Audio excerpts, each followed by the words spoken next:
As Congresswoman Melanie Stansbury said today on X, if a prince can be held accountable, so can a president. And joining us now, Democratic Congresswoman Melanie Stansbury of New Mexico. She is a member of the House Oversight Committee. Welcome, Congresswoman. I want to start where Simone very carefully took us, and that's in this idea of accountability, but from both sides of the pond. The response in Great Britain by both its government, the royals, and the citizenry stands in stark contrast to what we've seen play out here in the United States between the Congress, the Republican Congress, the Republican Senate, and the presidency. Except for the American people who've been clamoring over and over again for some type of adjudication, if you will, accountability, a recognition of the women who were abused by Jeffrey Epstein. These two responses stand in stark contrast one to the other. And I think that says a lot about this democratic nation that we claim ourselves to be, that our cousins across the pond in this regard are more democratic than we are. How do you see it in light of everything that you've seen so far? And what does this say about the way the Brits are prepared to go about addressing this Epstein matter compared to the snail's pace, the tooth and nail, the fight at every turn, resistance that we're seeing from this American government? Well, I think it's very clear that the British government has stepped up and in a way that I think shocked the world. I know this morning I woke up to the news and I couldn't believe it. And in fact, when you think about it from a historical perspective, this is the first member of the UK royal family that has been arrested since the English Civil War in 1647. That is how serious they are taking it. And the King of England himself is saying, let the law do its work. Whereas here in the United States, the president is asked about it. And not only does he not acknowledge the survivors, the crimes, but he is continuing to claim not only that he's exonerated, but there's nothing to see here.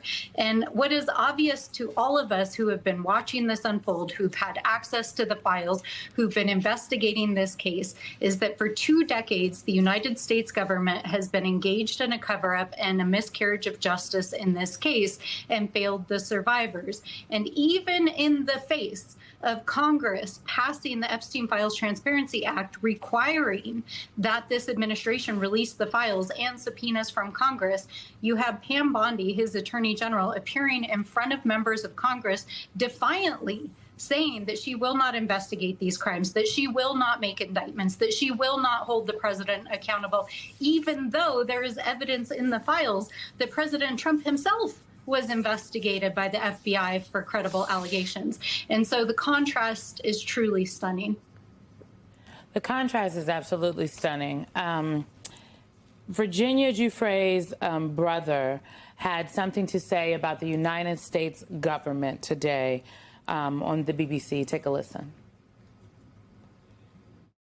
I will continue to commend the king for the actions that he's taken. We have yet to see that from our own government here.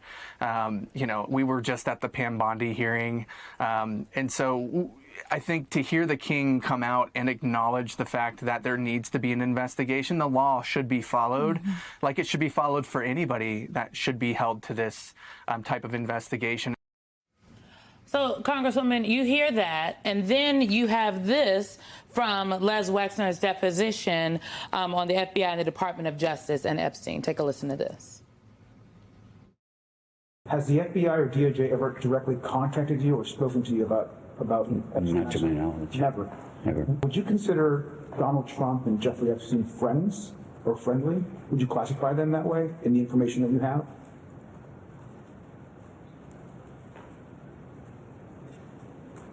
I think it's really 2 questions. Would I think they were friends? No. Jeffrey Epstein held him out as a friend. It doesn't feel like government accountability, law being followed, investigation. How in the hell has Les Wexner not been interviewed by the Department of Justice or the FBI over multiple administrations? You know, that is the question at the heart of this case. You know, when you look back to the year 2005, that's over 20 years ago, we know that the FBI and Department of Justice had evidence, including sworn statements of nearly 40 minors in a case that the Department of Justice was ready to bring against Jeffrey Epstein. And we know that Les Wexner was identified even early on as a co-conspirator by the FBI because it's in the files. So how did, number one, Jeffrey Epstein never get indicted and convicted in the original trial? How did he evade justice across multiple administrations? How did Les Wexner, as a co-conspirator, never get questioned in this case, if that isn't true in reality what happened? Because also, Mr. Wexner clearly was not telling the truth yesterday in his deposition, because he also claimed that he was not close to Jeffrey Epstein, and nothing could be farther from the truth, because there would be no Jeffrey Epstein had it not been for Les Wexner helping to finance and make him the billionaire that he became, to have access to traffic hundreds, if not thousands, of women across the world. So we know that Wexner is not a credible witness, but the fact that DOJ may have not ever even questioned him but named him a co-conspirator is just a shocking miscarriage of justice.